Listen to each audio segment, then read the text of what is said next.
উলিয়াই দিব ভাৰ্যাৰ জুঠাও খাব স্বামীয়ে স্বামীৰ জুঠাও দিব ভাৰ্যাক শহুৱেকৰ জুঠা খাব বোৱাৰীয়েকে বোৱাৰীয়েকৰ জুঠা খাব শহুৱেকে এইবিলাক আমাৰ হৈ থকা ঘটনা বা এইকাৰণে আমাৰ ভাগৱতে কৈছে যজ্ঞ কৰি যিটোজনে অৱশেষে খায় এই কৰ্মবিলাক কৰি সকলোকে দি যিগৰাকী আই মাতৃ আহাৰ খায় এইগৰাকীয়েহে যজ্ঞৰ ফলটো লাভ কৰিব পাৰিব এতিয়া উদাহৰণ লাগিব আমাক উদাহৰণ আমি ধুনীয়াকৈ চাব জানিম মহাভাৰতৰ পঞ্চ পাণ্ডৱৰ প্ৰথম ৰজনী বনবাস হৈছে কিন্তু অতি আচৰিত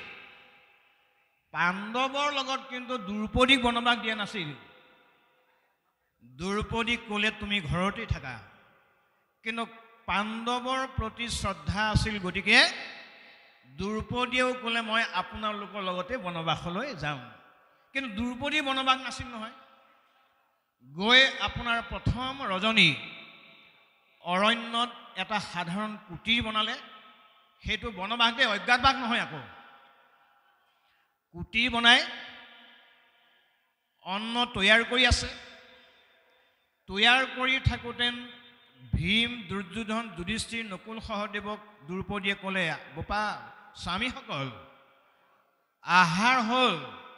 তোমালোকে স্নান কৰি আহাগে যোৱা আজিৰ দৰে স্নান কৰাৰ নিয়ম নাছিল তেওঁলোকে জান জুৰিত গৈ পেলাই স্নান কৰিব লগা হৈছিল ভীমে ভাবিলে আজি মই অন্ন কেনেকৈ তৈয়াৰ কৰে মনে মনে বেৰৰ ফুটা দি চাবগে লাগিব ভীমে গা ধুম বুলি কৈ পেলাই আধা বাটৰ পৰা ঘূৰি আহি চালেহি অন্ন তৈয়াৰ কৰি থকা আইগৰাকীয়ে কেনেকৈ অন্ন তৈয়াৰ কৰিছে আহি পেলাই দেখিলে কান্দি কান্দি অন্ন তৈয়াৰ কৰি আছে নিৰ্দিষ্ট সময়ত সকলো আহিল ভীমেও যোৱাৰ ভাও ধৰি আকৌ ঘূৰি আহিছে সকলোকে অন্ন বাঢ়ি দিছে ভীমে কৈছে আজি মই আহাৰ নাখাওঁ কিয় নাখায় যুধিষ্ঠিৰে সুধিলে বোলে নাই নাই আজি মই আহাৰ খাব নোৱাৰোঁ কিয় এয়া আপুনি পাঞ্চালীকে সোধক বুলি দ্ৰৌপদীক সুধিবলৈ ক'লে দ্ৰৌপদীয়ে ক'লে মইতো বুজি পোৱা নাই কিয় নাখায় তেতিয়া ভীমে কৈছিল তুমি কান্দি কান্দি ভাত বনাই থকাৰ কাৰণে 12 বছৰ বনবাসৰ ঠাইত হয়তো 24 বছৰ হৈ যাব পাৰে গতিকে এই আহাৰ মই বৰ্জন কৰিলোঁ সেইটোৱে হ'ল কালক্ৰমত ভীম একাদশী বুলি ঘোষণা কৰি দিলে আচলতে ভীমে আহাৰ তৈয়াৰ কৰা আহাৰটো উপযুক্ত বুলি নাভাবি তেওঁ আহাৰ বৰ্জন কৰিছিল বৰ্জন কৰাৰ কাৰণে ভীমে আহাৰ বৰ্জন কৰি পেলাই তেওঁ কি ক'লে 12 বছৰ বনবাসটো 12 বছৰতেই সীমাবদ্ধ ৰাখিলে যদি সেই আহাৰ খালেহেঁতেন আৰু 12 বছৰ অজ্ঞাত বা জ্ঞাতবাস কৰিব লগা হ'লহেঁতেন ইয়াৰ পৰা আমাক কি বাৰ্তা দিছে যে আমাৰ আহাৰ তৈয়াৰ কৰা মাতৃগৰাকীয়ে ৰন্ধন কৰোঁতে গালি গালাজ এই শব্দবিলাক যদি প্ৰয়োগ কৰে শব্দ ব্ৰহ্ম গৈ পেলাই অন্নত সংযোগ হৈ যাব আৰু সেই অন্ন যদি আপুনি গ্ৰহণ কৰে আপুনি ভগৱন্তক এই 7টা যুগত বিচাৰিলেও আপুনি ভগৱন্তক লাভ কৰিব নোৱাৰিব সেইকাৰণে আমাৰ ভাগৱতে কৈছে যে অতিথিৰ অম্বেষণে ৰাজমাৰ্গে যাব সমস্তকে দিয়ে যিটো পৰে অন্ন খাইব যে সকলোকে দি মেলি আহাৰ যদি মাতৃগৰাকীয়ে গ্ৰহণ কৰে তেনেহ'লে সেই আহাৰেহে আমাক জীৱনত উন্নতি সাধন কৰিব পাৰিব গতিকে সেইকাৰণে ৰজা হৰিশ্চন্দ্ৰই ঘোষণা কৰিছিল কি বুলি কৰ্মৰ বেলাত তই সব্যাক কৈছিলে কৰ্মৰ বেলাত তই মন্ত্ৰী হে ন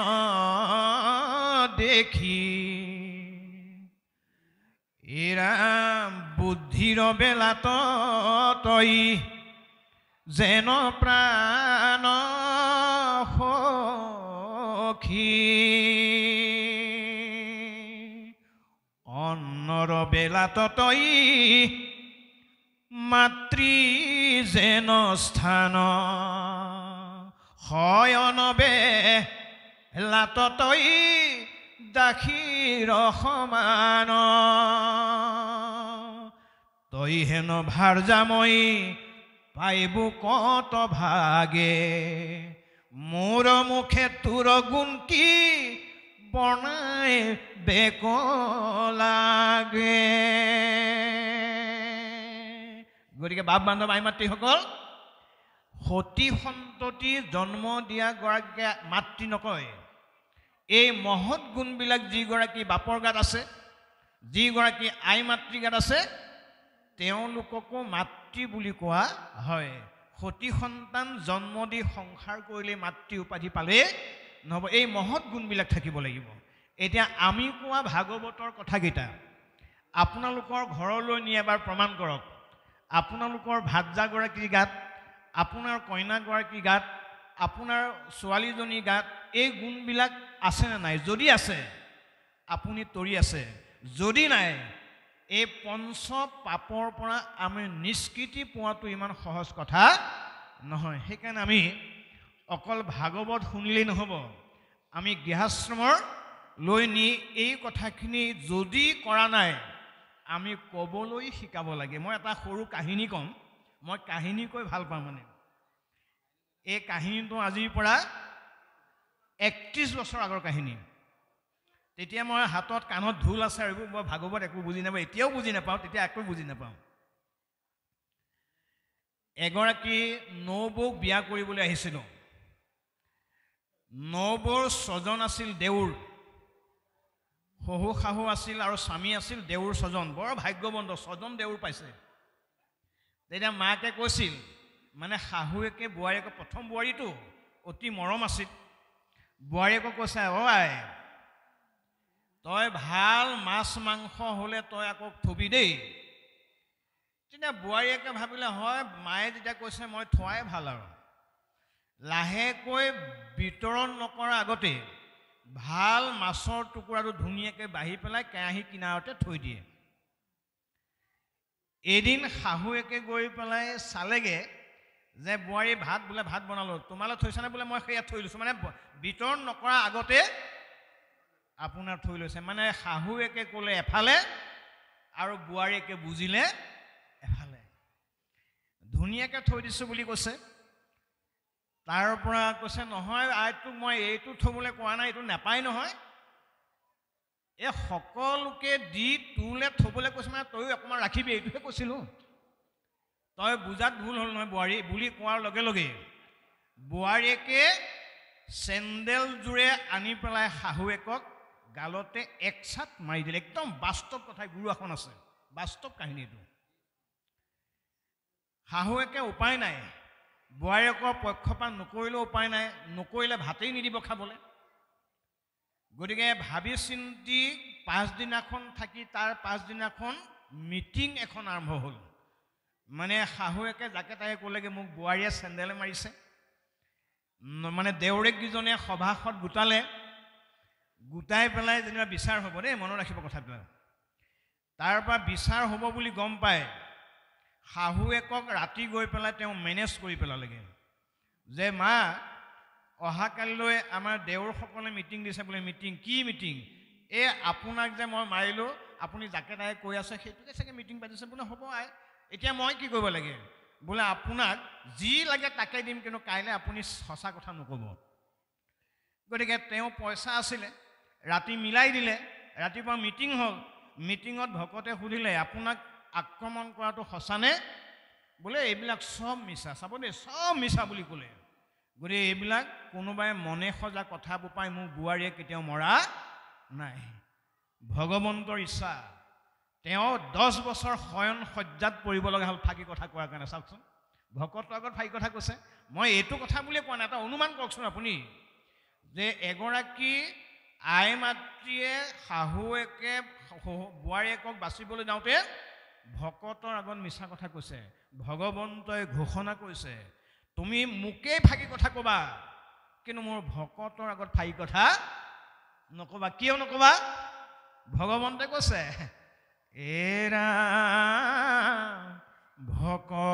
প্ৰত্যেকে মোৰ হৃদি জানিবা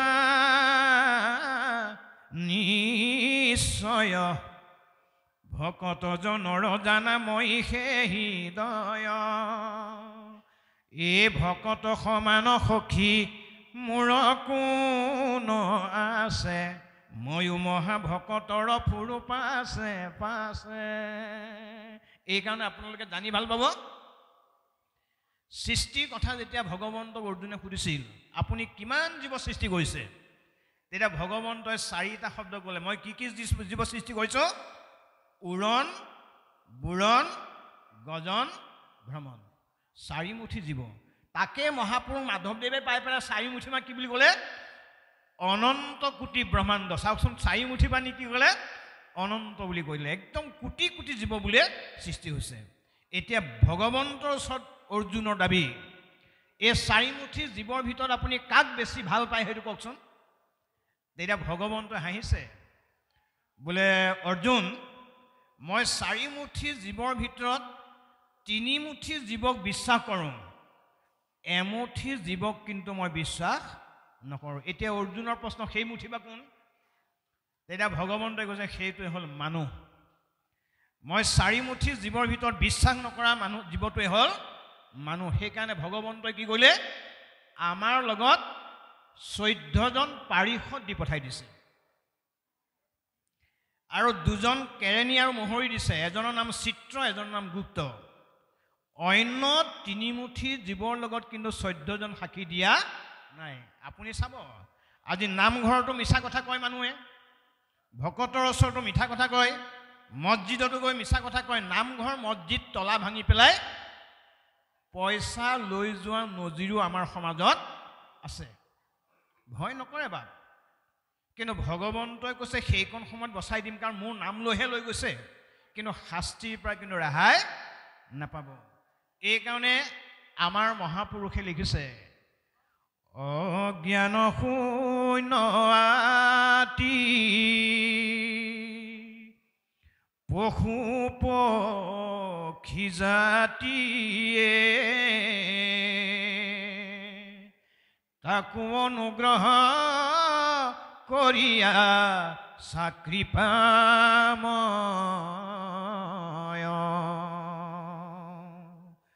আকে জানি হৰি শৰণ পখিলোৱে আমাক তোমাৰ তেজিতে উচিত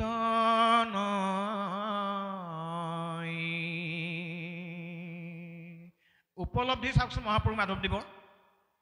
যে সকলো জীৱকে ভগৱন্তই পৰিচালনা কৰে এইটোকে জানি যদি আমি ভগৱন্তক শৰণ গ্ৰহণ কৰোঁ ভগৱন্তই সেইজনক কেতিয়াও পাহৰি যাব নোৱাৰে এইকাৰণে আমাৰ শৰণবিলাক কেনেকুৱা হৈছে মহাপুৰুষ মাধৱদেৱে কৈছে বচনে কেৱল মাত্ৰ আমি বচনতহে ৰামকৃষ্ণ বুলি কওঁ কিন্তু ভগৱন্ত যে সকলো হৃদয়তে আছে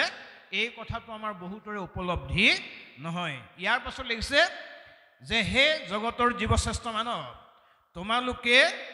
বলি বিশ্ব দেৱ যজ্ঞ পঞ্চজাৰ নাই যিখন ঘৰত 5টা যজ্ঞ সকলো দিনে নকৰে এতিয়া যজ্ঞৰ সংজ্ঞাটো কি মুকচিত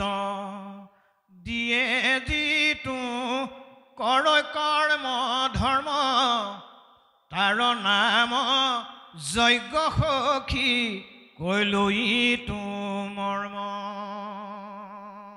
যে চিত্তটো ভগৱন্তক লগাই দি আমি যি কৰ্মই নকৰোঁ কিয় ই এটা যজ্ঞলৈ উন্নীত হৈ যায় গতিকে আমি এই যজ্ঞবিলাক আমি গৃহাশ্ৰমত যেনেকৈ ধৰক ৰাতিপুৱা গা ধোৱাটো এটা যজ্ঞ হয় ঈশ্বৰ সেৱা ধূপ ধূনা জ্বলোৱাটো এটা যজ্ঞ হয় তাৰ পাছত আহাৰ খোৱাটো এটা যজ্ঞ হয় তাৰ পৰা অতিথি এজনক শুশ্ৰূষা কৰাটো যজ্ঞ হয় এনেকৈ আমাৰ নভবাকৈ যজ্ঞবিলাক হৈ থাকে সেইকাৰণে আপোনালোকে আমি কি কৰিব লাগে যদি মহা শত্ৰু আহি হয় অতিথি দেৱ বুলি তাহাক কৰিবা ভকতি এৰামে পূৰ্বা পৰ দুখ গুণ নকৰি বিচাৰ সেহি সে শাস্ত্ৰৰ নয় ধৰ্ম ব্যৱহাৰ এইটো নিৰ্যজ্ঞ বুলি কয় যে যদি আপোনাৰ ঘৰলৈ এজন শত্ৰু আহিছে শত্ৰুজনক যদি আপুনি মিষ্ঠ বাক্যৰে পালন কৰিব পৰাকৈ কথাখিনি প্ৰয়োগ কৰে ইও এটা যজ্ঞলৈ উন্নীত হৈ যায় আৰু তাকে যদি কৰা নাই এৰা অতিথিক দেখি যদি চকু পকাই চাৱে ঠাই নাই বুলি যদি হুলাহুলি কৰে কংকব কাকে তাৰ থুতে চকু কাঢ়ে মৰু মৰু বুলি সিটো আৰ্তৰাৱেছে ৰে এইকাৰণে এইটো হ'ল গৃহস্থমৰ মুখ্য যজ্ঞ দেই মনত ৰাখিব